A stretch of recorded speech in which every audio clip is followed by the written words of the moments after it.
자, 마태복음은 26장으로 가겠습니다.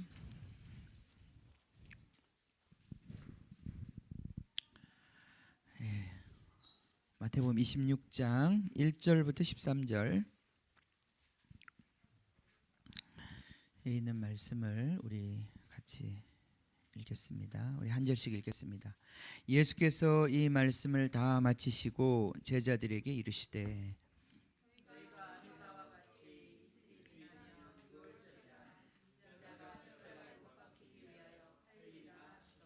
그때에 대제사장들과 백성의 장로들이 가야바라 하는 대제사장의 관정에 모여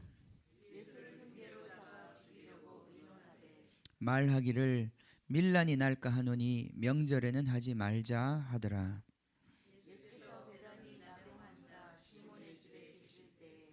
한 여자가 매우 귀한 향유 한 옥합을 가지고 나와서 식사하시는 예수의 머리에 부으니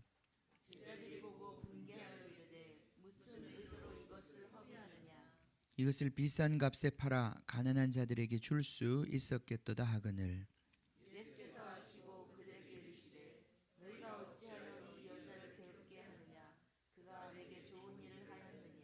가난한 자들은 항상 너희와 함께 있거니와 나는 항상 함께 있지 아니하리라.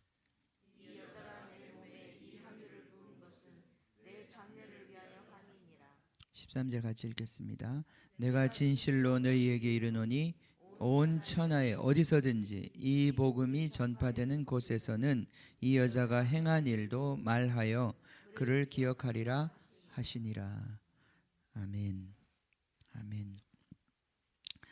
자, 우리가 마태복음 5가지의 가르침을 이제 끝내고 이제 마지막 예수님의 그 행적을 우리가 이제 따라갑니다. 26장 1절에 보면 예수께서 이 말씀을 다 마치시고라고 하는 표현이 나오죠, 그죠? 처음에 마태복음 제가 시작할 때 아마 그걸 말씀드린 것 같은데 고대 문서 성경이 처음 쓰여졌을 때 그때 사본에는 우리가 지금 보고 있는 장과 절이라고 하는 것이 없었어요. 그죠? 고대 문서를 보면 거기에는 뭐 26장이 시작하고 27장이 시작하고 이런 게 없어요. 그냥 첫 글자부터 시작해서 쭉 끝 글자까지 그냥 쭉 이어져 있는 것을 봅니다. 물론 군데군데 그 사본들을 보면 여기서 단락을 나누었겠구나 하는 것들을 알 수 있는 그런 조금 흔적들이 보이는 사본들이 있기는 있습니다. 그런데 그러한 어떤 이 장과 절을 나누는 구분이 없지만 그럼에도 불구하고 고대의 책들도 다 그런 목차와 구조를 갖고 있었어요. 그러다 보니까 고대에서는 어떤 장과 절을 나누는 단락을 나누는 귀중한 어떤 그런 단서로서 어떤 반복되는 문구를 사용해요. 그죠? 그래서 이렇게 그 어떤 문장이 반복이 되는 거예요. 그렇게 되면 예를 들면 이제 우리 창세기 1장을 보면 그렇게 돼 있죠. 뭐 첫째 날이 끝나고 그죠? 밤이 되고 아침이 되니 뭐 첫째 날이라 그렇게 하면서 단락이 바뀌잖아요, 그죠? 그러니까 단락이 바뀔 때마다 어떤 반복되는 문구를 통해 가지고 그것에 이렇게 단락을 구분짓는 어떤 그런 것들을 우리가 볼 수 있어요. 이게 이제 고대 사람들이 책을 쓸 때, 글을 길게 쓸 때 그들이 갖고 있는 어떤 그 방법이었어요. 그래서 마태복음을 5가지 이제 큰 예수님의 가르침으로 보는 이유가 26장 1절에 있는 것처럼 예수께서 이 말씀을 다 마치시고라고 하는 이 표현이 5번 등장한다고 그랬어요, 그죠? 처음에 산상설교가 끝날 때도 이 말씀이 등장하고, 두 번째 예수님의 그 파송설교가 끝날 때도 이 말씀이 등장하고, 천국 비유 7가지 비유가 끝날 때도 이 말씀 등장하고, 그 다음 마태복음 18장에 천국에 대한 공동체에 대한 말씀이 끝날 때도 이 말씀이 등장하고, 예수님의 5번째 가르침 종말에 대한 가르침 끝에도 이 표현이 똑같이 등장해요. 이제 이게 그리스 말로 우리 성경이 쓰여졌죠. 신약 성경의 헬라말은 단어의 순서와 상관이 없어요. 단어가 순서가 바뀌어서 등장해도 뜻은 아무런 문제가 없어요. 그죠? 우리나라 말도 좀 그렇죠. 우리나라 말도 내가 뭐 방에 간다, 내가 간다 방에 뭐 이렇게 말해도 아무런 문제가 없단 말이죠. 약간 좀 강조하는 의미는 있겠죠. 이제 그런 의미가 있겠지만 영어 같은 경우에는 자리를 바꿔버리면 완전히 뜻이 달라져 버립니다. 예? 예. 그죠? 예. 맞죠? 예. 영어를 잘하시니까 잘하실 거라고 생각하는데 영어는 위치를 바꾸면 문장의 뜻이 달라져 버려요. 이제 그리스 말은 그렇지 않습니다. 그리스 말은 단어 하나하나에 그게 있어요. 다 이렇게 변화가 있어요. 변화가 있어서 그 단어만 가지고도 뜻을 알 수 있기 때문에 위치는 좀 자유롭습니다. 그렇기 때문에 문장의 위치가 자유롭다 보니까 어떤 문장이 똑같은 패턴으로 똑같은 위치로 등장할 때는 거기엔 좀 특별한 뜻이 있다고 볼 수 있어요. 그러니까 단순한 뜻이 아니라 좀 그런 어떤 특별한 좀 뭔가 그게 있겠구나 이런 걸 이제 느낄 수 있는 거죠. 그런 의미에서 이제 26장 그 1절에 나와 있는 이 말씀이 반복되는 구절이에요. 똑같은 순서도 똑같아요. 예. 순서도 똑같아요. 그리스 말은 순서를 지킬 필요도 없는데 이 표현이 순서도 똑같이 똑같은 말이 5군데 등장해요. 그래서 그것으로 말미암아 이것이 이제 고대 마태복음을 쓸 때 마태가 아주 의도적으로 이 5가지 가르침을 의식하고 이 책을 썼다는 것을 우리가 알 수가 있습니다. 그래서 이제 우리가 마태복음에 예수님의 5가지 가르침이 있다는 것을 우리가 이제까지 이제 보았습니다. 그죠? 그렇습니다. 이제 마지막 예수님의 이 가르침이라기보다는 예수님의 이제 마지막 십자가를 향한 이 행보를 우리가 보는데 우리가 이 말씀을 아주 뭐 모르는 분은 없겠죠. 그죠? 아주 오랫동안 예수님이 어떻게 십자가를 지셨는지 또 십자가를 앞두고 어떤 일들이 일어났는지 우리는 많이 알고 있습니다. 알고 있지만 특별히 우리가 예수님의 이 5가지 가르침에 비추어서 지금 이제 마지막 예수님의 이 행보를 좀 보고 싶어요. 왜냐하면 마태는 거기에 관심이 있기 때문에. 마태는 예수님이 부활하고 난 다음에 다른 말씀을 하지 않으셨어요. 제자들에게 다른 말씀하지 않고 뭐라고 그러셨어요? 모든 민족에 가서 제자를 삼아라. 그러니까 마태복음은 계속해서 제자가 되고 제자를 삼는 것에 대한 끊임없는 관심 속에서 이 책을 쓰고 있다는 것을 우리가 알 수 있습니다. 그래서 26장부터 27장은 예수님이 십자가를 지는 이제 모습을 우리가 보게 되는데 이것은 예수님의 십자가일 뿐 아니라 또 우리가 제자된 우리가 어떻게 십자가를 져야 되는지를 가르쳐 주는 말씀들이에요. 어떻게 예수님의 제자가 되는지 5가지 이제까지 배웠던 그 가르침이 어떻게 이제 녹아내려서 한 사람의 삶에서 십자가가 실현되는지 그것을 예수님이 친히 우리에게 보여주셨던 사건들이에요. 그래서 이제 우리가 이거 굉장히 익숙하고 잘 아는 사건들이겠지만 우리의 눈을 열어서 예수님께서 그렇게 말씀하셨잖아요. 십자가를 지고 나를 따라오라고 그러셨는데 나도 십자가를 져야 된다고는 다들 동의하시죠? 다 동의하는데 십자가를 어떻게 져야 되는지 잘 몰라. 지금 뭐 우리가 나무 십자가 만들어 가지고 그죠? 이 보라산을 날마다 올라다니면 주님이 좋아하실까요? 좋아하실 것 같아요. 체력이 강해지기 때문에 좋아하실 것 같은데 십자가를 진다는 게 그런 게 아니잖아요. 지금도 부활절이 가까워 오면 수많은 사람들이 저 예루살렘에 모여가지고 손에 막 피를 내고 몸에 피를 내고 머리에 가시관을 쓰고 그 십자가를 지고 예수님이 십자가 걸었던 그 길을 막 그렇게 걸어가고 그렇게 합니다.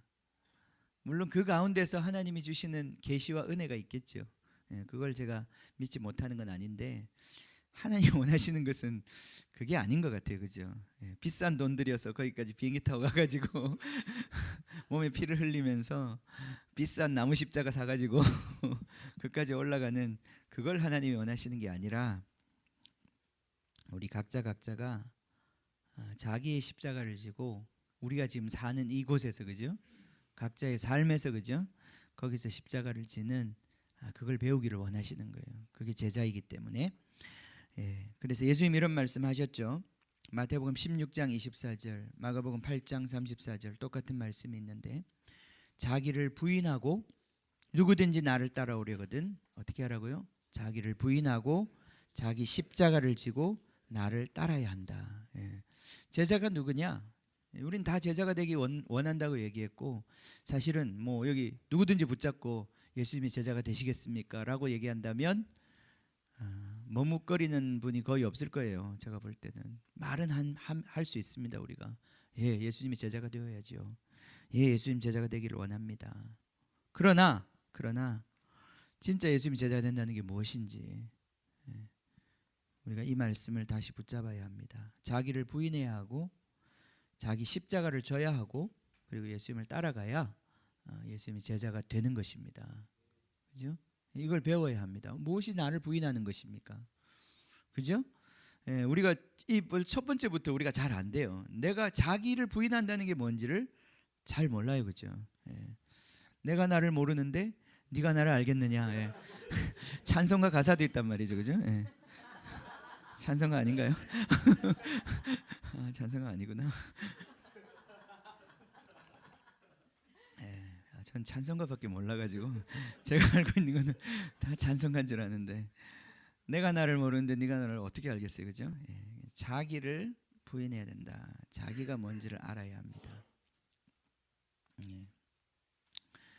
이제 이걸 우리가 자아라고도 하잖아요, 그죠? 자아, 예, 자아라는 게 시퍼렇게 살아 있으면 예수님 제자가 될 수 없다는 거예요. 자아가 죽어야 합니다.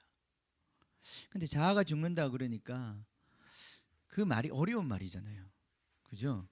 예, 지금도 제가 자아가 죽어야 된다고 어떻게 하라고 어쩌라고 도대체 예? 자아가 죽는다는 게 도대체 뭐냐. 예, 어렵습니다. 아직도 이 말이 쉽지 않습니다. 예.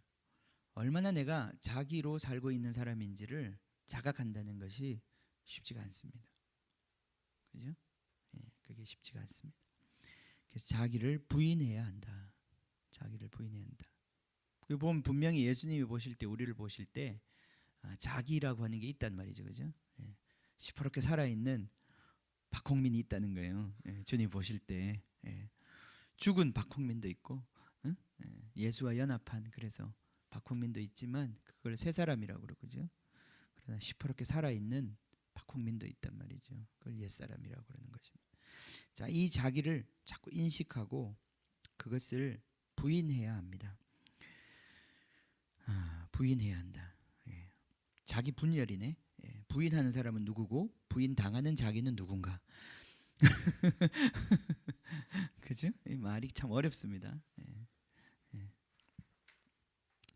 그리고 자기 십자가를 지고 예수님을 따라야 한다. 예. 지금 우리가 다 이해하지 못해도 이번에 이거 26장부터 27장 우리가 쭉 가면서 이것이 바로 예수님이 말씀하신 십자가를 지는 거구나. 그렇게 우리가 배울 수 있기를 원합니다. 이 계시가 우리 각자에게 임해서 이것을 하지 않으면 제자라고 말할 수 없습니다. 바울은 자기가 날마다 죽는다라는 표현을 썼습니다. 그죠? 날마다 나는 죽는다. 예. 이것이 예수님의 제자의 삶입니다. 나는 죽고 예수로 사는 것. 예수의 생명이 나의 죽을 몸에서 나타나는 것. 하나님의 뜻이 나의 이 육체 가운데서 이루어져서 그것이 살아있는 거룩한 제사가 되는 것. 구약의 제물은 다 죽어야 제물이 되었는데 신약의 제물은 죽긴 죽었는데 살아있는 예배가 되는 것.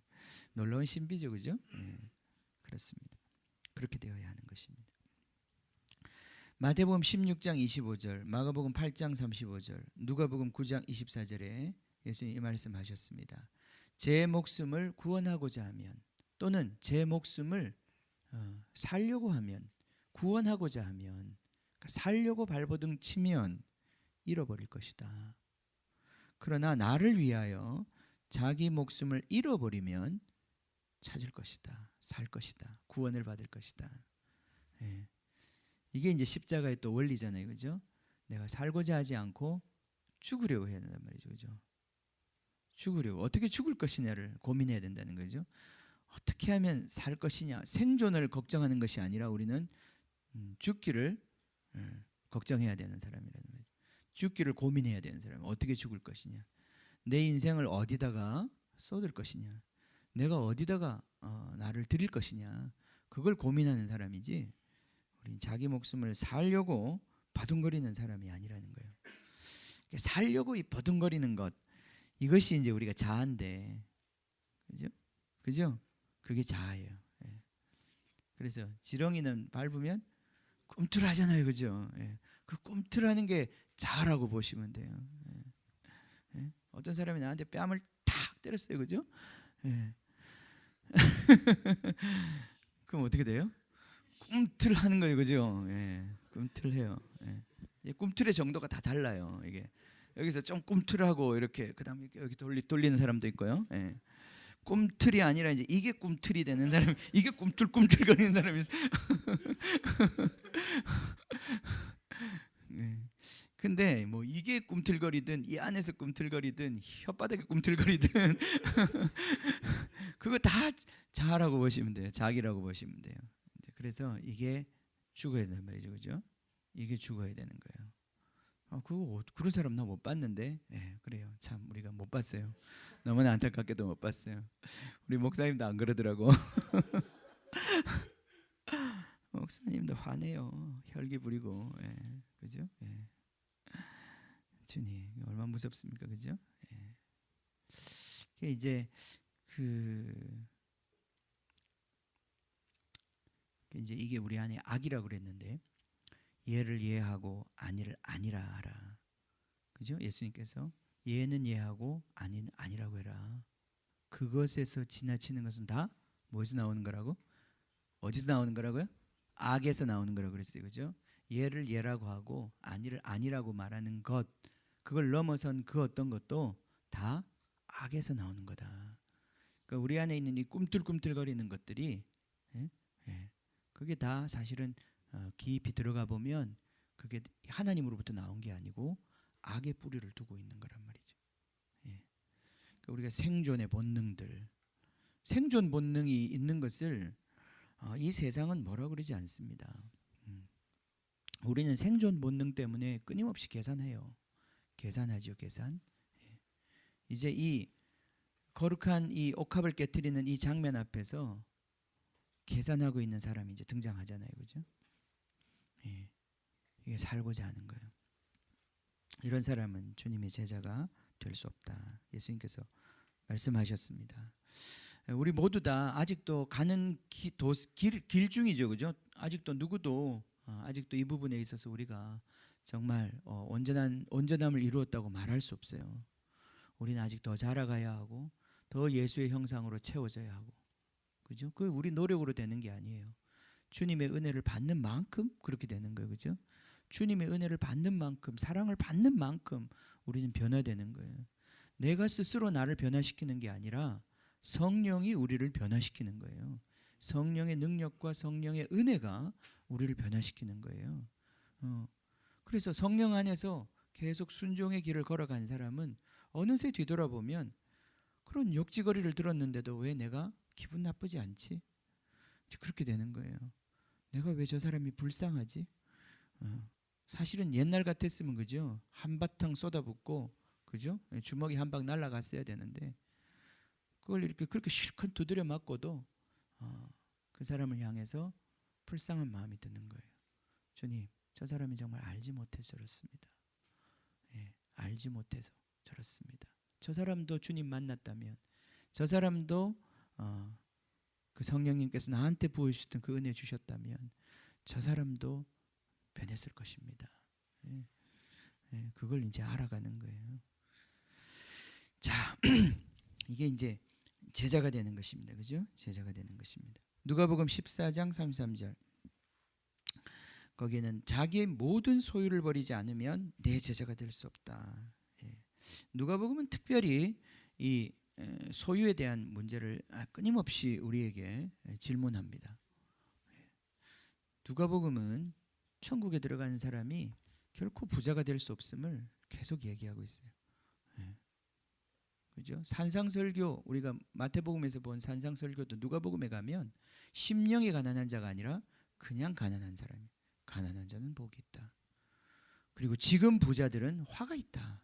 이런 말씀들을 하십니다. 누가복음은 정말 가난한 자의 복음입니다. 자, 내 통장에 뭐가 있다고 해서 그거 하지 말라는 말씀이 아닙니다. 예.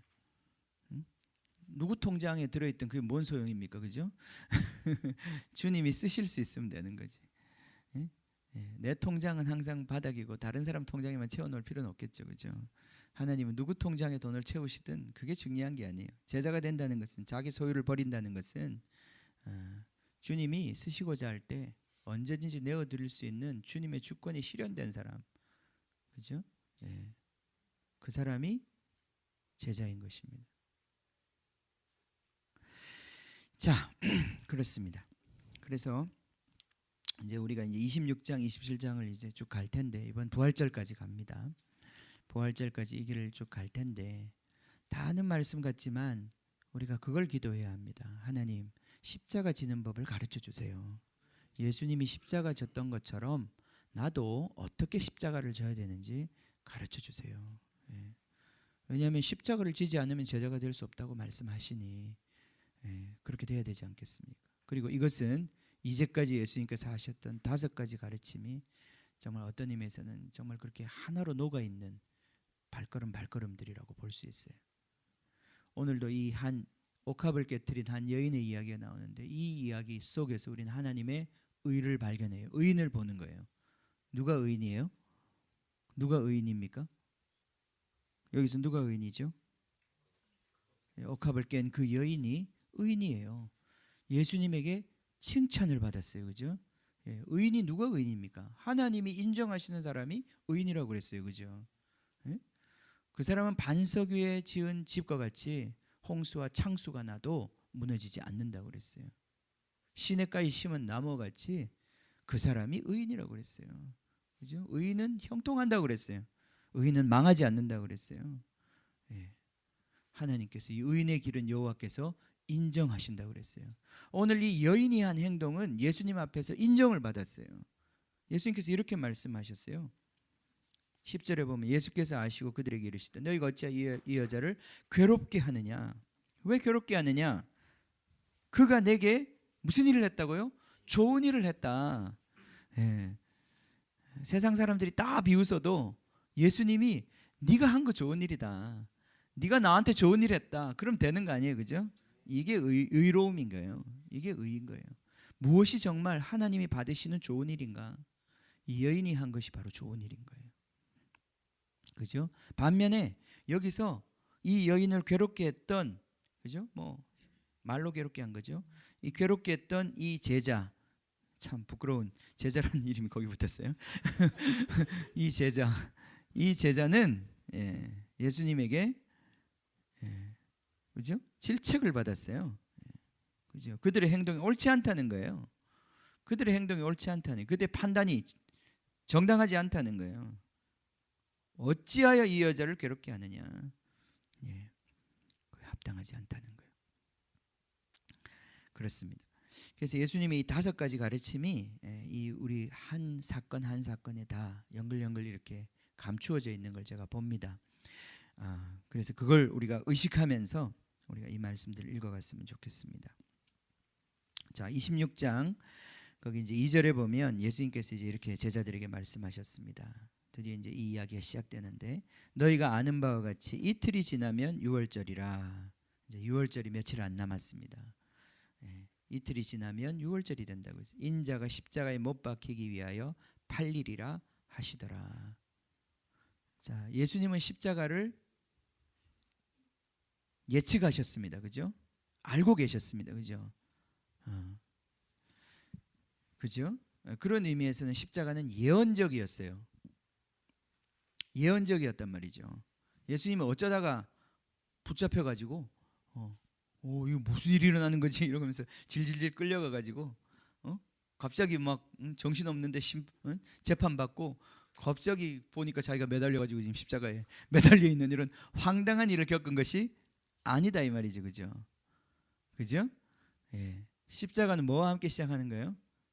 계시와 함께 시작하는 거예요. 그죠? 자기가 십자가 질 줄을 알아야 되는 거예요. 그래야 십자가를 지지. 그죠? 맞죠?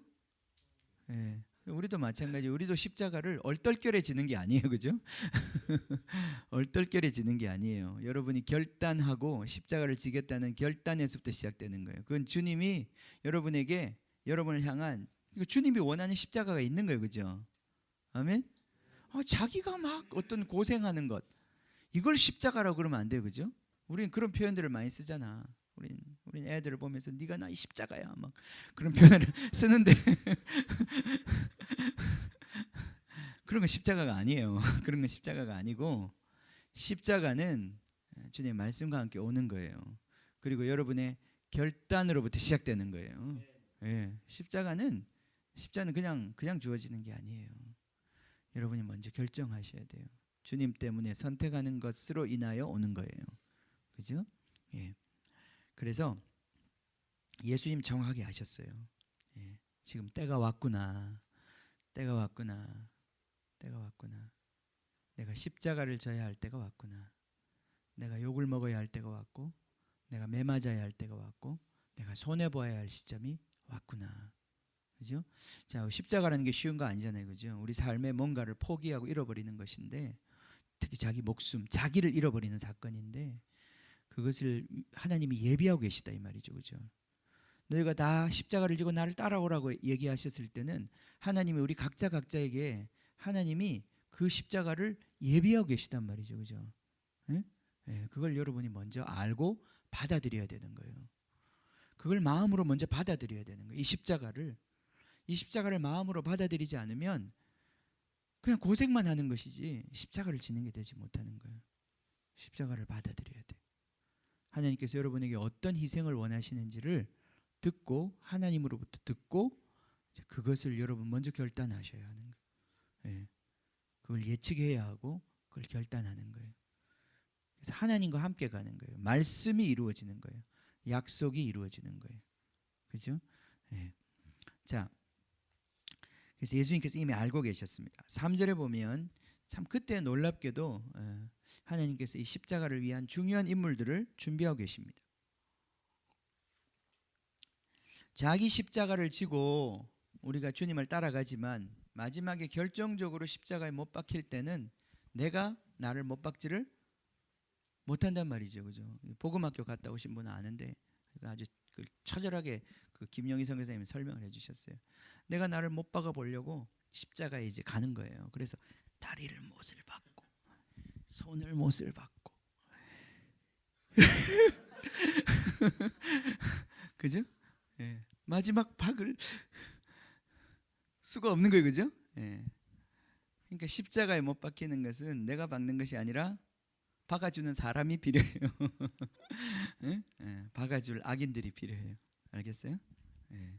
하나님이 쓰시는 악인들을 그래서 예비하고 계시는 거예요.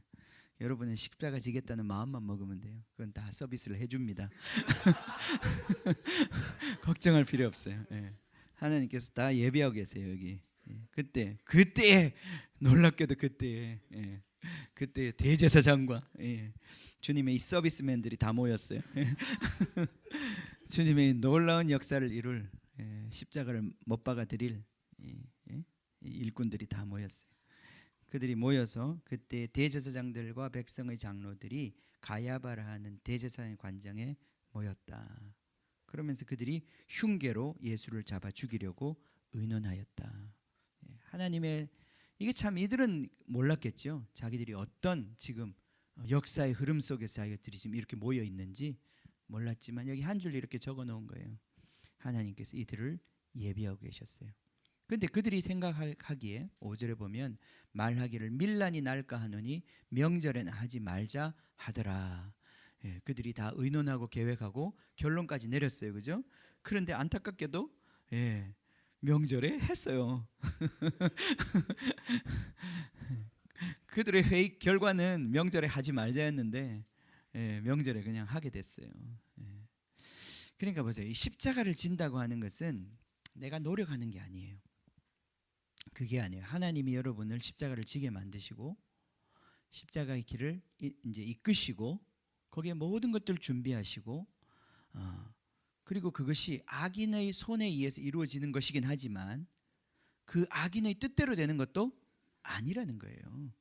결국은 그 악인은 쓰임 받는 거예요. 의인을 위하여 사용되는 거예요. 그죠? 예. 그러니 그 속에서 악인을 미워할 이유가 없는 거죠. 그죠? 이 모든 것 속에서 우리가 하나님의 임재를 느끼는 거예요. 예, 예수님은 그걸 느끼셨던 거예요. 이 모든 과정 속에서 하나님이 함께하고 계시고 하나님 다스리고 계시고 이 모든 악인의 입에서 나오는 참소와 비난과 조롱 속에서도 하나님의 임재를 느끼고 있었던 거예요. 하나님이 허락하셨기 때문에 하는 거라는 거예요. 예. 자, 십자가를 이제 지려고 이제 한 발짝 한 발짝 올라가는 거예요. 자, 6절에 보세요. 첫 번째 사건. 이 십자가를 향해서 나아가는 첫 번째 사건에서 맞닥뜨리는 게 한 여인이 나타났어요. 예. 그죠? 6절에 예수께서 베다니 나병 환자 시몬의 집에 계실 때에 옛날 성경에는 문둥이, 그죠? 문둥병자 시몬의 집에 계실 때에 예. 시몬 정말 기분 나쁠 것 같아요. 그죠? 시몬의 별명은 나병 환자예요. 예. 그 나병 환자 시몬의 집에 우리가 요한복음에 비춰서 이것을 보면 이 시몬이 바로 나사로였다는 것을 알 수 있죠. 그죠? 예. 이 나사로가 죽을 병에 걸려서 죽었었잖아요. 그랬다가 나흘 만에 살아났는데 이 나사로가 아마 죽으려고 그 걸렸던 그 심각한 병이 바로 이 문둥병, 나병이었던 것 같아요. 그가 그래서 이제 이 병으로부터 낫고 난 다음에 예수님께서 이제 그 집에 또 가셨죠. 그죠? 요한복음에 이 사건에 대해서 더 자세하게 이야기하고 있습니다. 7절에 보면 한 여자가 나왔다고 그랬어요. 요한복음에서는 그 여자가 바로 마리아였다고 얘기하고 있죠. 한 여자가 매우 귀한 향유 한 옥합을 가지고 나와서 식사하시는 예수의 머리에 부었다. 예, 머리에 부었다. 예, 이제 유대인들은 식사를 하려면 이렇게 앉아 있는 게 아니라 이제 기대어서 앉아 있는데, 그래서 이제 발이 이쪽에 나와 있고 머리는 이렇게 기울어져 있는 그런 모습으로 이렇게 식사를 하시는데. 와서 머리에 기름을 붓고 또 다른 성경에 보면 이게 발에 자기 머리털로 씻었다고 그랬어요. 그래서 단순히 머리에만 부은 것이 아니라 그 몸에도 붓고 발에도 붓고 그렇게 했던 걸 볼 수 있어요. 근데 특별히 마태복음과 마가복음은 머리에 부었다고 얘기하고 있어요. 자, 이걸 보면 이것은 분명히 기름 부음과 관련이 있는 거예요. 예. 십자가를 지기 전에 예수님은 기름 부음을 받았어요. 그죠? 예수님도 기름 부음을 받았어요. 이건 제사장이 보통 왕을 세울 때 기름을 붓는 거 아니에요. 그죠? 그 기름 부음을 받으신 거예요. 요한복음에 이게 아주 분명하게 나타나는데 예수님이 십자가에 올라가신 것은 왕이 되는 사건이에요. 그분이 영광의 왕으로 높이 들리시는 그런 사건이 되는 거예요. 기름 부음을 받은 거예요. 자, 우리가 십자가를 지기 위해서는 제일 먼저 우리가 해야 될 것이 바로 기름 부음을 받아야 되는 거예요. 예? 주님의 이 성령의 기름 부음을 받아야 우리는 십자가를 질 수 있어요. 기름 부음 없이 십자가를 질 수가 없어요. 하나님의 은혜 없이 십자가를 질 수가 없어요. 하나님의 은혜 없이 십자가를 지면 그것이 다 자기 의가 되게 돼 있어요. 자기 자랑이 되게 돼 있고 자기 힘으로 한 거니까 하고 난 다음에 그것이 자기의 영웅정의 계급장이 되는 거예요. 나는 이런 희생을 했다 이거예요. 그죠? 예. 그죠? 우리 조폭 세계에 가면 여기 있거든요. 한 개씩 이렇게 칼자국 난 거 이런 게 다 계급장이란 말이죠. 그죠? 예. 우리도 십자가를 잘못 지면 그게 고난 당한 것이 무슨 계급장이 되는 거예요. 그래서 우리 그걸 자랑하는 거죠. 우리 다들 군대 갔다 온 걸 남자들이 자랑하는 이유가 뭐겠어요? 나 이만큼 고생했다 이거예요, 그죠? 여자들이요, 들어봐. 나는 이만큼 고생했어. 예, 그죠? 그럼 우리 여자분들은 다 애기 낳은 얘기해요, 그죠? 나는 이만큼 고생했어. 막 그러면서 뭐 고생한 것이 서로 자랑도 아니고 계급장도 아닌데 이게 이제 이렇게 되는 거예요. 이 기름 부으심 없이 예. 우리가 지는 십자가는 그건 자기 의가 될 뿐이에요. 자기 의가 되는 거예요. 그래서 그건 나중에 더 위험하게 돼. 예? 금식도 마찬가지예요. 금식도 그게 자기 힘으로 금식하는 사람들은 나는 40일 금식을 몇 번 했다. 그런 걸 경력에 집어넣으시는 분들도 있더라고요. 예. 40일 금식을 3번 하시고 무슨 산에서 산기도를 몇 번 하시고 예. 그거는 이력서에서 나올 문제가 아니고 그 사람의 존재에서 흘러나와야 되는 건데 그게 이력이 되면요. 그 사람이 그 의가 되는 것이고 그 의가 되면 그만큼 악해지는 거예요. 그러니까 십자가를 지면 질수록 악해지는 사람들이 있어요. 고생을 하면 할수록 악해지는 사람이 있어요. 그죠? 금식을 하면 할수록 자기가 더 강해지는 사람들이 있어요. 예. 얼마나 고통이에요, 그죠? 얼마나 고통이에요. 예. 그러니까 십자가는 기름 부음 없이는 시작할 수 없는 거예요. 여기서부터 시작되는 거예요. 이 기름 부음, 뭐 성경에서 우리 신약성경에서 바울이 말하는 기름 부음은 딱 한 가지밖에 없습니다. 성령의 임재를 말하는 거예요. 성령의 힘 주심, 성령의 도우심, 성령의 계시, 성령이 임하시는 거예요. 우리가 성령의 임재가 없이는 십자가 질 수가 없는 거예요. 예, 여러분 이걸 아셔야 돼요. 내 힘으로 질 수 있는 게 아니에요. 내가 그냥 마음으로 주님의 계획을 받아들이고 그 십자가를 주님의 힘으로 지는 거예요. 주님이 그래서 그 십자가 지기 전에 여러분에게 은혜를 먼저 주시는 거예요. 그죠? 하나님이 여러분에게 은혜를 먼저 주셔요. 십자가 지기 전에 은혜를 주시는 거예요. 참 놀랍습니다. 하나님이 큰 어려움이 오기 전에 하나님이 그의 백성들을 준비시키신다고요. 네. 여러분 우리나라 한일 합방이 되기 전에 1907년 평양 대부흥이 있었어요. 여러분 그 일제시대 때 엄청난 그 순환과 수탈과 기독교 박해의 시간을 어떻게 우리 민족이 버텨낼 수 있었겠어요? 네. 제가 볼 때는 1907년에 하나님은 이미 알고 계셨고 준비하고 계셨던 거예요. 주의 백성들을 준비하고 계셨고 그래서 그 일제를 통과하면서 십자가 지는 사람들이 나타나기 시작했던 거예요. 하나님 여러분 십자가 지기 전에 반드시 하나님은 여러분을 축복하십니다.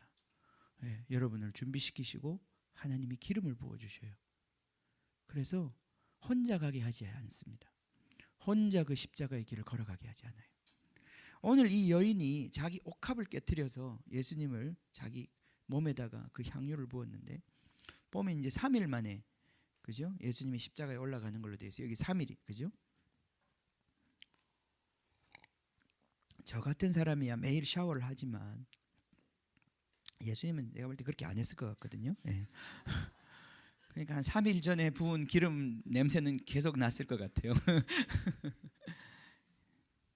제가 예전에 정말 한 10여 년 전에 제가 한번 집회에 참석해서 이 설교를 하신 어떤 미국 목사님 설교를 들으면서 예수님께서 십자가를 오르시면서 그가 막 자기 몸에서 피가 흐르고 땀 냄새가 나고 그 십자가를 지면서 푹푹 쓰러지면서 그 산을 오를 때 그때마다 냄새가 났다는 거예요. 자기 몸에서 피 냄새만 나는 게 아니라 무슨 냄새? 그 남아있는 이 향유의 냄새가 그 짙게 배인 그 향유의 냄새가 났다는 거예요. 그때마다 예수님은 메리를 기억했던 거예요. 이 마리아 예배를. 그죠? 예. 그 설교를 듣는데 제가 정말 마음에 큰 감동이 오더라고요. 주님은 절대 우리를 혼자 보내시지 않습니다. 예. 주님은 우리를 이렇게 섬기셨어요. 자기 옥합을 다 깨트려서 기름을 부어주셨어요. 그러니까 우리도 십자가 질 때 주님을 알게 되는 거예요. 주님의 향기가 나는 거야. 내 살냄새만 나는 게 아니라 주님의 그 향기가 막 느껴지는 거예요. 그러니까 이게 영광인 거예요. 영광. 예. 이 십자가 지는 것이 얼마나 큰 영광인지 모릅니다. 그래요. 자, 주님께서 예배를 받으셨습니다. 그런데 이 시간에 참 놀랍게도 이런 정말 성령의 임재가 가득하고 다른 성경에 보면 향유 냄새가 그 집에 가득했다고 그랬어요. 그죠? 사실 제가 오늘 집에 향수라도 좀 있었으면 하나 제가 이거 깨트려 놓으려고 그랬는데 너무 인위적인 것 같아가지고 오히려 성령의 향기를 내가 방해하는 것 같아가지고 내가 그만뒀는데 집에 샤넬이라도 하나 있었으면 제가 한 병을 깰려고 그랬는데 없더라고요. 집에 아무것도. 우리 사모님도 하나도 없어. 근데 이 집에 이 향유를 깨뜨렸는데 냄새가 그냥 방에 자욱한 거예요. 가득한 거예요. 피할 수 없는 거죠, 그죠? 이 향유라고 하는 것이 이제 보통 보면 이제 어떤 다른 성경에 보면 우리가 300데나리온이 팔아서라는 얘기를 하잖아요, 그죠? 300데나리온이면 그 한 데나리온이 하루치 일당이란 말이에요, 그죠? 그럼 요즘 우리 의찬이가 하루 한 10시간 일하면 얼마 받아요? 한 돈 10만 원 받아요? 한 8만 원 그밖에 못 받아? 그래요. 8만 원. 내가 일하면 이제 그래도 조금 더 받겠지. 10만 원. 아닌가? 5만 원밖에 안 주나? 참 제가 많이 값이 떨어졌더라고요. 제 노동력이 노동의 질이 떨어져가지고 잘 써주지도 않고 요새는 한 10만 원 정도 된다고 치면 얼마예요? 3천만 원. 3천만 원 정도 되는 거예요. 우리 3천만 원이면 어떤 차를 사나요 요즘에? 우리 저기 오진 형제님 무슨 차를 사요? 3천만 원이면 요즘에 소나타 정도밖에 못 사요? 그랜저 못 사요 요새는? 그래. 중고 1년 된 중고 그랜저 소나타는 좀 뭔가 약한 것 같아. 한 3천만 원 되는 돈이에요. 3천만 원. 이게 보통 이제 여자들이 결혼을 준비할 때 그 신혼의 그 첫날 밤을 위해서 그 남편한테 그 자기 자신의 그 가장 사랑을 표현하는 그 신방에서 이걸 깨트리는 거예요. 그래서 이제 그곳에서 그 남편을 향한 그 사랑을 고백하는 거죠. 표현하는 것이죠. 그래서 정말 그 평생에 어떤 준비해서 모으는 결혼을 위해서 한 여인이 정말 귀한 것들을 모으는 그것이 바로 이 향유입니다. 한 3천만 원 되는 그죠? 소나타를 한대 세차 소나타 최고급 그 모든 그 옵션을 다 풀옵션을 갖춘 그 소나타를 한대 깨트리는 걸 허비하는 거라고 볼 수 있어요. 자, 그러니 제자들이 그죠? 이 제자들이 마음이 불편했던 거예요. 불편했던 거예요. 8절에 보면 제자들이 보고 분개하여 이르되 무슨 의도로 이것을 허비하느냐. 그들의 눈에는 그것이 바로 허비로밖에 보이지 않았습니다. 낭비하는 것으로. 그것이 뭘 하는 것인지 무슨 의미인지 보지 못했어요. 낭비하는 것이다. 허비하는 것이다. 그러면서 이런 얘기를 합니다. 이것을 비싼 값에 팔아 가난한 자들에게 줄 수 있었겠도다. 굉장히 멋있는 말같이 들리죠, 그렇죠? 가난한 사람들을 생각하고 약자들을 생각하는 것 같은 굉장히 멋있는 얘기같이 들리는데, 근데 이 이야기가 과연 지금 이 장면에서 맞는 이야기인가? 맞는 이야기인가? 몰랐던 거예요. 이 제자들은 예수님이 이렇게 말씀을 하시는데도 지금 예수님이 사흘 후면 자기들에게서 이제 떠나시는 그 시간이 다가오고 있는데 제자들은 그것의 의미를 충분히 이해하지 못하고 있었던 거예요. 그런데 이 마리아도 분명히 이 얘기를 들었겠죠, 그죠? 이 여인도 지금 예수님이 다른 게 아니라 어디 미국에 간다, 뭐 어디 먼 나라에 간다 이러면은 예수님 옷도 좀 챙겨드리고 예수님 여비도 좀 찔러드리고 뭐 그렇게 해볼 수 있겠는데 예수님이 지금 자꾸 죽는다 그러시니까 뭘 해? 죽는 사람한테? 참. 그렇죠? 제가 이제 저희 아버님 돌아가실 때도 그 참 이렇게 돌아가시는 분을 앞에 놓고는 할 게 진짜 아무것도 없더라고요. 아버님 뭐 드시고 싶으세요? 아버님 뭐 옷 불편하세요? 아니야, 그냥 그 환자복 맨날 갈아입으시는데 좋은 옷 한 벌 사드릴 수도 없어요. 사드리고 싶은 마음이 있는데도 그렇게 할 수가 없어요. 그게 의미가 없어. 가서 비싼 음식, 맛있는 고기 사서 아버지께 드리고 싶었는데 한 점도 삼키지를 못하셔요. 할 수 있는 게 아무것도 없는 거예요. 지금 이제 그분은 내일이면 모레면 가실 것 같은데 진짜 할 게 아무것도 없는 거예요. 네. 그럼 뭘 원하실까? 그죠? 할 수 있는 게 아무것도 없으니까 그냥 손 붙잡고 그냥 손 붙잡고 있는 거예요. 네. 뭐 다른 거 아니잖아요. 그냥 아버지 사랑합니다. 미안합니다. 그 말밖에 할 말이 없더라고. 그죠? 괜히 제가 이제 옛날 생각나서 지금 그게 사랑이다 이 말이에요. 그죠? 지금 예수님 가신다는데 뭘 해줄 수 있겠어요? 해줄 게 아무것도 없는 거예요. 예수님 십자가 지는데 내가 해줄 게 아무것도 없어. 근데 아마 이 마리아는 생각했을 거예요. 내가 뭘 갖고 있지? 인생에 제일 중요한 게 뭐지? 그죠? 아마 그때 번쩍이 생각이 났을 것 같아. 뭐 장례를 준비하기 위해서 예수님이 죽고 난 다음에 시간이 없어서 기름 바를 시간도 없을 거라는 걸 미리 알았겠어요? 전혀 몰랐을 거예요. 그냥 떠나가시는 예수님 보면서 그냥 내가 뭘 갖고 있지? 내가 뭘 드릴 수 있지? 하다가 번쩍 생각이 난 거예요. 그죠? 눈에 들어왔을 수도 있어요. 자기 인생의 모든 것들을 헌신하고 투자해서 모아놓은. 사실 여인이라는 게 옛날에 여자들이 결혼 한번 잘하면 인생 성공하는 거고 결혼 못하면 그 인생 망가뜨리는 거잖아요. 그래서 정말 여인이 무슨 소망이 있겠습니까?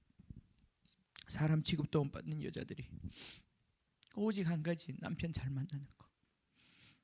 그러니까 그 남편에게 인생에 목표와 소망이 있는데 그 남편 한 사람 잘 만나려고 자기 인생 모두 투자하고 모아두었던 정말 그 귀한 그 향유, 그게 생각이 났던 것 같아요. 아마 그랬겠죠. 결혼 못해도 괜찮아. 나 결혼 못해도 괜찮아. 이 떠나가는 예수님한테 사랑한다고 얘기하고 싶은 거예요. 아마 그 마음이 이 여자로 하여금 가만히 앉아있지 못하게 만들었던 거예요. 견딜 수 없게 만든 거죠. 그래서 예수님 앉아서 식사하시는데 아마 이 식사하시고 이제 우리 집에 다시 못 오실 것 같은데 예수님 앉아서 식사하시는 모습 물고라니 바라보면서 자기가 뭘 해야 될지를 알았던 거예요. 그래서 이 여인이 그 옥합을 가지고 가서 예수님 앞에서 깨뜨린 거예요. 그리고 그 머리에 붓고 그 발에 눈물로 그 발을 씻어주었습니다.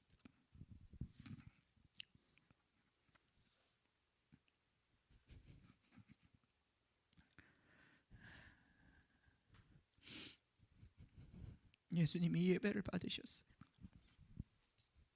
이 예배는 예수님 떠나지 않았어요. 십자가에 올라가실 때까지 예수님의 머리에 부어진 그 기름이 핏방울과 함께 끝까지 예수님과 함께했던, 마리아는 끝까지 예수님과 함께했던 사람이에요. 모든 사람 다 예수님 떠났지만 마리아는 끝까지 그 십자가까지 따라갔던 사람이에요.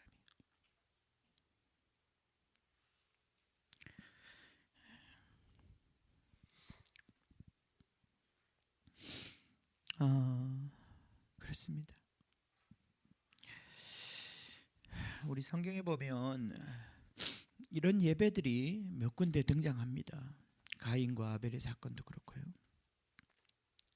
우리가 오늘 읽었던 그 다윗의 예배와 미갈의 그 비아냥거림도 그렇고요. 종말에 하나님의 역사가 일어나기 전에 분명히 이러한 주님 앞에 자기 자신을 드리고 자기 영혼을 깨트리는 그런 강력한 예배와 부흥이 있을 거예요. 그것이 없이는 이 종말을 감당할 수가 없기 때문에 하나님께서 그 은혜를 마지막에 부어주시는 거예요. 그래서 그런데 그런 예배가 일어날 때 놀랍게도요, 여러분, 예배가 일어날 때 이런 예배가 부어질 때 그냥 예배만 있는 게 아니에요. 그게 뭐가 소위 말해서 이제 뜨는 거예요. 보통 예배에서는 그런 일이 잘 안 일어나는데 진정 누구가 이 자기의 온 존재를 하나님 앞에 쏟아놓기 시작할 때 그 주변 사람들이 불편해지는 거예요. 예? 진짜 그래요. 여러분, 우리 교회가 점점 더 주님을 사랑하고 주님께 드려지는 삶을 살기 시작하면 기쁨과 그런 칭찬만 있는 것이 아니라 우리 옆에서 이 세상이 무엇인지가 드러나게 돼 있어요. 예수님을 따라다녔던 이 제자들 안에 여전히 돌아가고 있는 계산이 있었어요. 계산. 사랑은 계산하지 않는 거잖아요, 그죠? 계산은 생각하는 건데 이 생각이 멈춘 곳에서 사랑이 있는 거예요, 그죠? 사랑은 그런 거예요. 그러니까 주님을 내 온 존재를 다해 사랑하라고 했을 때는 우리의 생각을 넘어서는 거예요. 계산을 넘어서는 거예요. 아직도 내가 계산하고 있으면 사랑하고 있는 게 아니에요. 그죠? 네, 그죠?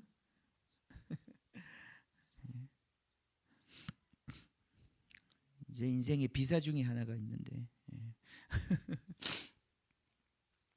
참 제가 가난해서 그랬어요. 뭐 용서해 주세요. 제가 이제 첫 번째 그 결혼 기념일을 영국에서 맞았어요. 영국에서 맞았는데 제가 그날 이제 잘해주겠다 그랬거든요. 약속을. 비록 돈은 없지만 그래도 내가 그날은 내가 저 좋은 레스토랑 가서 밥 한번 사주겠다 그랬어요. 이제 그날 근데 이제 결혼 기념일이 돼가지고 그 레스토랑 앞에 갔는데 이제 그 영국 레스토랑은 들어가기 전에 그 바깥에 메뉴판이 이렇게 붙어 있어요. 그래서 이제 메뉴판을 이제 한번 보고 이제 들어가려고 딱 메뉴판을 보는데 너무 비싼 거예요. 감당이 안 돼. 그래서 멈칫멈칫하다가 뭐 좀 계산이 도는 거예요. 계산이 지금 이 돈을 여기 쓸 거냐. 그래가지고 제가 아내가 이해하더라고요. 이걸 지금 우리가 먹을 처지는 아니지. 그러면서 돌아서 했어요. 그래가지고 그 이제 옆에 있는 버거킹 그것도 이제 신문에서 오려낸 그 1+1 쿠폰 가지고 밥을 사주려고 그러는데 아내가 가더라고요. 어디로 가는지 모르는데 그냥 가더라고요. 그래서 제가 계속 따라갔어요. 나중에 이제 보니까 엄청 마음이 상했더라고. 그래서 그 회복하는데 좀 오래 걸렸어요.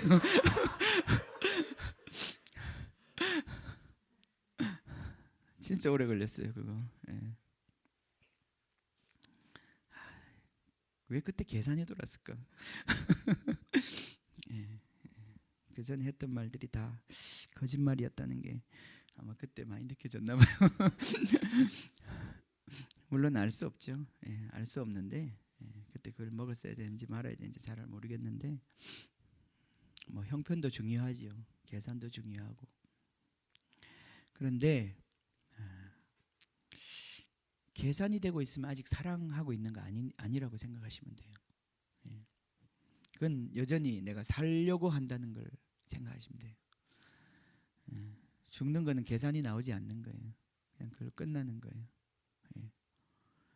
그죠? 그 다음 없는 거예요. 그 다음 없는 거예요. 그게 사랑인 거예요. 근데 제자들은 아직도 거기서 계산하고 있었던 거죠. 계산하고 있었던 거죠. 요한복음은 이거 한마디 더 여기다 붙이잖아요. 그죠? 저들이 가난한 자들을 생각해서 그런 것이 아니라 저들은 도적이었다. 도둑이었다. 하나님의 궤에 있는 것들을 훔쳐가는 자들이었다. 그죠? 그렇습니다. 물질이 우리를 붙잡고 있는 한, 아직도 여전히 이해 타산에 사로잡혀 있는 한, 우린 주님 제자 될 수 없는 것입니다. 네 소유를 포기하지 않으면 제자가 될 수 없다는 말씀이 무슨 뜻인지 여러분이 이해하셔야 합니다. 그것 속에서는 사랑이 나오지 않는 거예요. 그래서 이제 결국은 우리가 십자가를 지는 이유는 그것이 최고의 사랑의 표현이고 또 사랑의 실천이기 때문에 우리가 그렇게 하는 것인데, 이 사랑에 들어가기 위해서는, 이 사랑을 표현하고 사랑을 나타내기 위해서는 우리 안에 이루어져야 할 하나님의 역사가 있는 거예요. 분명히 자기가 무엇이냐, 이 계산하고 있는 사람이라고 생각하면 돼요. 여전히 살려고 계산하고 있는 그 사람, 믿음이 아니죠. 그건 믿음이 아니에요. 계산하는 건 믿음이 아니에요. 계산을 멈출 수가 없어요. 계산은 할 수 있습니다. 계산을 할 수 있지만 계산이 우리를 이끌어가면 안 되는 거예요. 무슨 말씀인지 아시겠죠? 계산은 해야 합니다. 대가를 계산해 봐야 돼요. 그러나 계산 때문에 우리는 어떤 걸 결정하지 않아요. 이렇게 하면 손해기 때문에 이렇게 하는 게 아니에요. 예, 계산은 다 나왔는데 그렇게 하면 죽는다는 거 아는데 그런데 하는 거예요. 그것이 바로 사랑이 거하는 자리라 이 말이죠. 그죠? 그죠? 그겁니다. 그렇게 하면 죽을 줄 알아요. 근데 거기서 내가 죽는 거예요. 내려놓는 거죠. 살리는 것은 주님의 몫이니까. 그죠? 내가 순종할 따름입니다. 자, 예, 이 사람은 복음의 일부가 되었습니다. 그죠? 13절에 보면 복음이 전파되는 곳에서 이 여자가 행한 일도 말하여 그를 기억할 것이다. 아멘. 자, 우리의 삶이 십자가를 질 때 우리의 삶이 복음의 일부분이 되는 것입니다. 주님의 스토리에, 주님의 이 스토리에 천국에 가서 말이죠. 천국에 가면 복음을 전하지는 않겠지만 복음을 이야기하지 않겠습니까? 예. 그 복음의 이야기에 ever ending 스토리에, never ending 스토리의 한 부분이 우리의 이야기가 되는 것입니다. 주님의 이 십자가를 따라가는 사람들의 이야기, 그 이야기가 바로 이 이야기입니다. 같이 기도합시다. 예, 같이 기도합시다.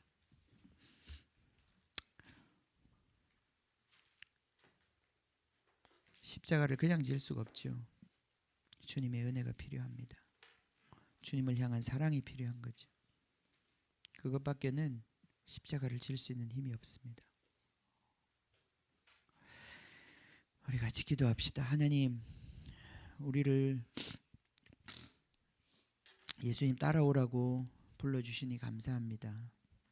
주님, 평생 주님 그 갈릴리 바다에서 그냥 바다만 쳐다보고 하루하루 물고기 잡아서 생명부지하다가 그 생명 늙으면 죽을 수밖에 없는 베드로, 안드레, 야고보, 요한, 주님께서 그들을 만나셨습니다. 주님, 그리고 나를 따라오너라, 나를 따라오너라. 주님, 베드로의 마음속에 어떤 인생의 계획이 있고 정말 고기 많이 잡아서 어떤 인생의 꿈을 갖고 있었는지 모르지만 주님, 그들을 만나서 나를 따라오너라, 나를 따라오너라 그렇게 말씀하셨을 때 주님, 놀랍게도 이들이 주님을 따라 나섰습니다. 주님, 그들이 주님을 따라 나서고 주님과 3년 함께 지냈고 주님, 이제 이 마지막 주님의 십자가까지 주님, 그들은 부활의 증인이 되었습니다. 주님, 그들에게만 나를 따라오라고 말씀하시지 않고 누구든지 나를 따라오려거든. 주님, 누구든지 나를 따라오려고 주님 초청하여 주시는 주님의 그 은혜가 우리 가운데 있습니다. 주님, 우리도 주님 따라가기를 원합니다. 주님, 그렇다고 우리가 이제까지 고백했습니다. 주님, 우리가 이제 이 산에 올라가기를 원합니다. 주님, 올라가기를 원합니다. 거기서 우리 주님께 배우기를 원합니다. 주님이 지셨던 그 십자가를 배우기를 원합니다. 주님, 그래서 우리도 이 땅에서 날마다 자기 십자가를 지고 주님을 따르는 주님 원하셨던 그 제자 되기를 원합니다. 아버지 하나님, 이 시간 우리의 결단에 기름 부어 주시고 주님, 앞으로 우리 10주간 주님을 바라보는 이 시간 주님, 우리를 한 걸음 한 걸음 그 십자가 가까이 인도해 주시옵소서. 주님을 배우기를 원합니다. 우리가 져야 할 십자가가 무엇인지 알기를 원합니다. 십자가를 어떻게 지는지 배우기를 원합니다. 어떻게 주님께서 그것을 능히 지셨는지 알기를 원합니다. 주님, 우리를 인도해 주시옵소서. 우리를 이끌어 주시옵소서. 능히 십자가를 지고 주님을 섬길 수 있는 자들로 변화시켜 주시옵소서. 우리 같이 한번 자기 자신을 위해서 기도하겠습니다. 주님, 그렇게 되게 해 주십시오.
십자가 그 사랑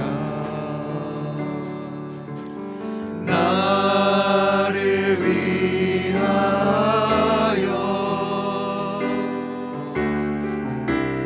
피 흘리신 예수 어린 양 십자가 그 사랑 나를 위하여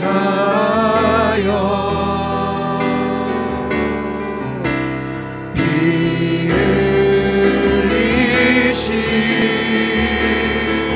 십자가 지신 그 사랑 나 따라갑니다.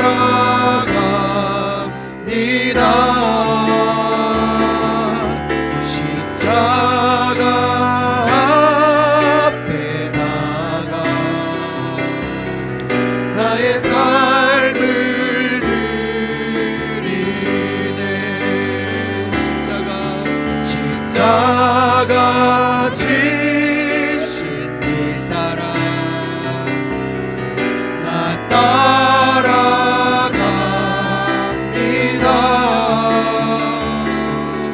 십자가 앞에 나가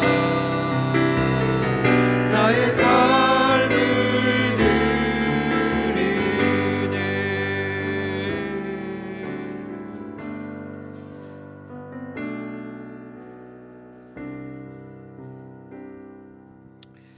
우리는 주의 두려우심을 알므로 사람들을 권면하거니와 우리가 하나님 앞에 알리워졌으니 또 너희의 양심에도 알려지기를 바라노라. 우리가 다시 너희에게 자천하는 것이 아니요 오직 우리로 말미암아 자랑할 기회를 너희에게 주어 마음으로 하지 않고 외모로 자랑하는 자들에게 대답하게 하려 하는 것이라. 우리가 만일 미쳤어도 하나님을 위한 것이요 정신이 온전하여도 너희를 위한 것이니 그리스도의 사랑이 우리를 강권하시는도다. 우리가 생각하건대 한 사람이 모든 사람을 대신하여 죽었은즉 모든 사람이 죽은 것이라. 그가 모든 사람을 대신하여 죽으심은 살아있는 자들로 하여금 다시는 그들 자신을 위하여 살지 않고 오직 그들을 대신하여 죽었다가 다시 살아나신 이를 위하여 살게 하려 함이라. 그러므로 우리가 이제부터는 어떤 사람도 육신을 따라 알지 아니하노라. 비록 우리가 그리스도도 육신을 따라 알았으나 이제부터는 그같이 알지 아니하노라. 그런즉 누구든지 그리스도 안에 있으면 새로운 피조물이라. 이전 것은 지나갔으니 보라 새 것이 되었도다. 아멘. 아멘. 주님을 찬양합니다. 주님께서 우리에게 주님 이 새 생명의 길, 주님 이 영원한 생명의 길, 십자가의 길 우리에게 가르쳐 주셨습니다. 주님, 우리가 정말 이 말씀들 통해서 계속해서 우리가 주님의 십자가를 묵상하면서 주님께서 우리를 위하여 주님 베풀어 주신 주님이 영원하고 아름다운 사랑의 영원한 십자가의 길, 정말 주님 우리가 배우기를 원합니다. 주님, 정말 이 교회의 이 시즌에 주님께서 우리에게 주시고자 하는 이 은혜 주님 우리가 받아 누리게 하시고, 주님 여기 있는 한 사람 한 사람 그 십자가 질무로 예수를 나타내는 주님 거룩한 주님의 백성들 되게 하여 주시옵소서. 지금은 우리 주 예수 그리스도의 은혜와 하나님 아버지의 크신 사랑과 주님 우리를 십자가 지는 주님의 제자로 만드시는 성령의 코이노니아가 주님을 사랑하고 더욱 사랑하기를 원하는 사랑하는 모든 형제 자매들 머리 위에, 또 우리 선교사님들과 주님의 제자들 머리 위에 지금부터 영원히 함께 하시기를 간절히 축원하옵나이다. 아멘. 아멘.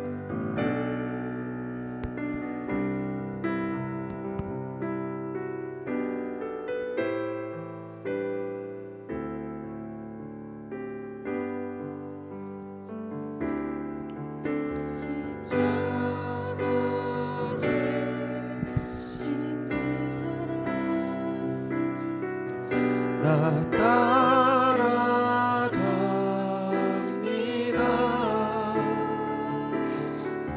십자가 앞에 나가 나의 삶을 드리네. 십자가 지신 그 사랑 나 따라갑니다.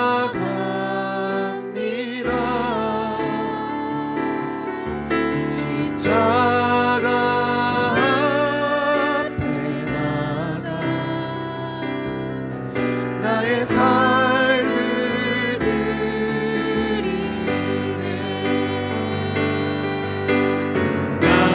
나를 새롭게 하신 놀라운 그 사랑 대신 주를 예배하네. 나를 새롭게 하신 놀라운 그 사랑 대신 주를 예배하네. 나를 새롭게 하신 놀라운 그 사랑 대신 주를 예배하네.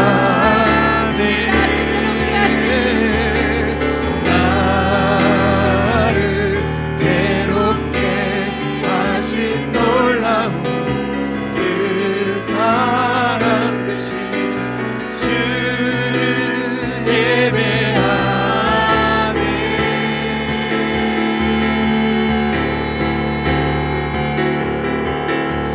십자가 지신 그 사랑 나 따라갑니다. 십자가 앞에 나가 나의 삶을 드리네.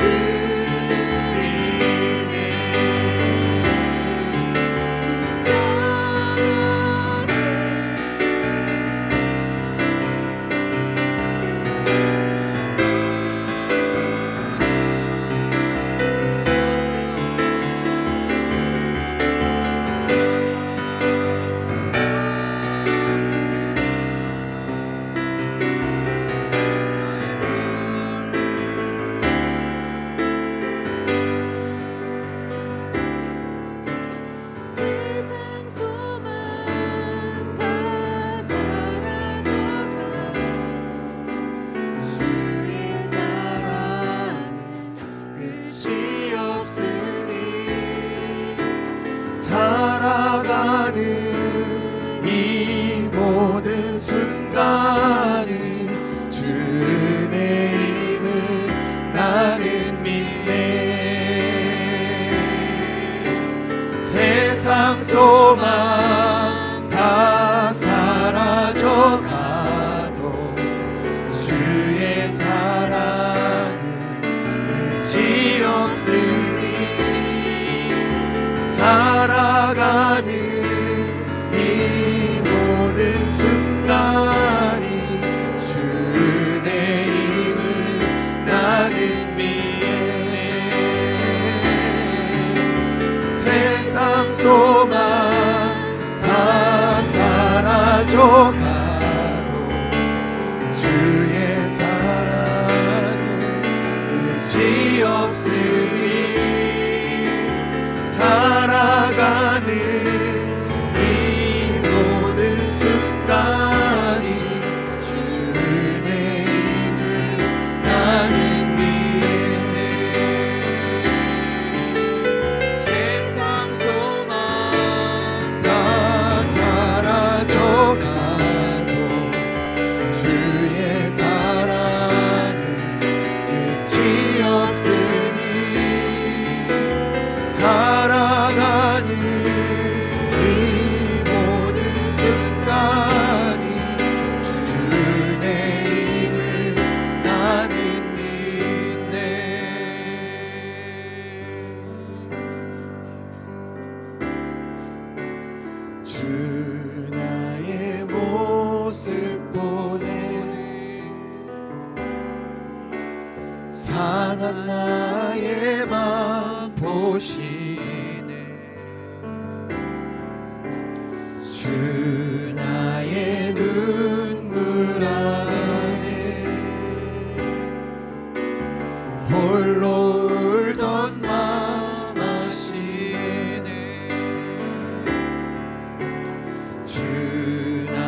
주 나의 눈물 아래 홀로 울던 맘 아시네.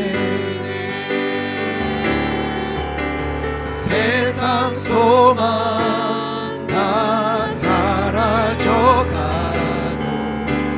주의 사랑은 끝이 없으니 살아가는 이 모든 순간이 주의 힘을 나는 믿네. 세상 소망 다 사라져가 주의 사랑 끝이 없으니 살아가는 이 모든 순간이 주의 힘을 나는 믿네. 주 사랑 내게 있네. 그 사랑이 날 세우네. 주인의 내게 있네. 그 은혜로 날 세우네. 주 사랑 내게 있네. 그 사랑이 날 채우네. 주의 내게 있네. 그 은혜로 날 세우네. 세상 소망 다 사라져가고 주의 사랑은 끝이 없으니 살아가는 이 모든 순간이 주의 힘을 나는 믿네. 세상 소망 다 사라져가도 주의 사랑은 끝이 없으니 살아가는